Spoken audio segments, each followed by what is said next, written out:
पिछले कई दशकों से इजराइल और फिलिस्तीन के बीच विवाद जारी है। लगभग पिछले 30 सालों से गाजा इजराइल पर लगातार हमले कर रहा है। इजरायली कभी रॉकेट तो कभी मिसाइल का निशाना बनते आ रहे हैं। 2006 के लेबनान युद्ध में हिजबुल्लाह द्वारा हजारों रॉकेट दागे गए थे, जिसमें सैकड़ों लोगों की जानें गई। ऐसे में युद्ध के बाद इजराइल को एक प्रभावी रक्षा प्रणाली की आवश्यकता महसूस हुई। नमस्कार, मैं भावना सांखला और आप देख रहे हैं न्यूज़ 18 हिंदी ओरिजिनल्स।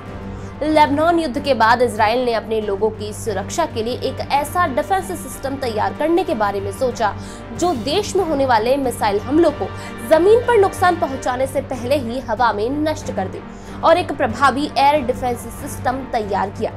साल 2011 में इजराइल ने अपना आयरन डोम डिफेंस सिस्टम शुरू किया।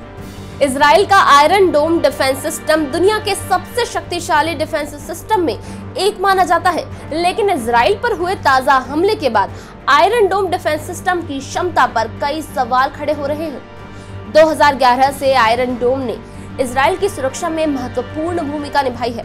तो इस बार गाजा ने आयरन डोम में सेंध कैसे लगा दी?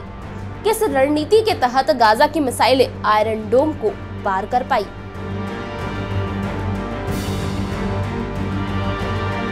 ये जानने से पहले आपको बता दें कि आयरन डोम डिफेंस सिस्टम कितना शक्तिशाली है और कैसे काम करता है।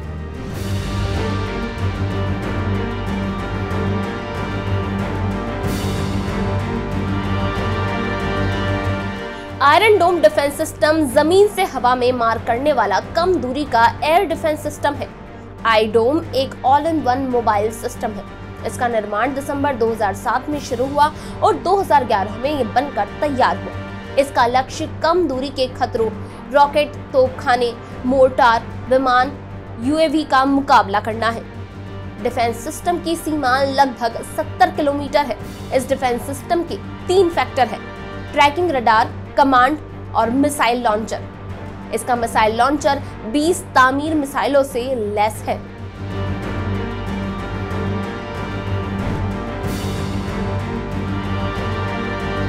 आपको बता दें कि जब इजराइल की ओर कोई रॉकेट या मिसाइल आती है तो डिफेंस सिस्टम इसे डिटेक्ट करता है और दागे गए रॉकेट के प्रकार, गति और लक्ष्य का पता लगाता है। अगर हमले का लक्ष्य कोई आबादी वाला क्षेत्र या प्रतिष्ठान है तो लॉन्चर खुद तामीर मिसाइल फायर कर देता है और हवा में ही खतरे को नष्ट कर दिया जाता है। एक बैटरी में 3 से 4 लॉन्चर होते हैं और इजराइल के पास कम से कम 10 है। आयरन डोम सिस्टम के लिए यह दावा किया जाता है कि ये एडवांस्ड डिफेंस सिस्टम 90% तक सफल है और अब तक 2000 से ज्यादा हमलों को नाकाम कर चुका है। पिछले कई सालों से हमास आयरन डोम डिफेंस सिस्टम में सेंध लगाने की कोशिश में जुटा है और इसकी कमजोरी को ढूंढने में लगा था। इस बार हमास अपनी कोशिशों में काफी हद तक सफल रहा है। रिपोर्ट्स के अनुसार गाजा से 20 मिनट के दौरान 5000 रॉकेट एक साथ दागे गए थे। हमास ने साल्वो रॉकेट यानी कि कम समय में लॉन्च किए जाने वाले रॉकेट से हमला किया, जिससे आयरन डोम डिफेंस सिस्टम के लिए सभी लक्ष्यों को इतने कम वक्त में भेदना मुश्किल हो गया। और शायद यही वजह है कि आयरन डोम डिफेंस सिस्टम गाजा के इस हमले का मुकाबला करने में पूरी तरह से सफल नहीं हो पाया।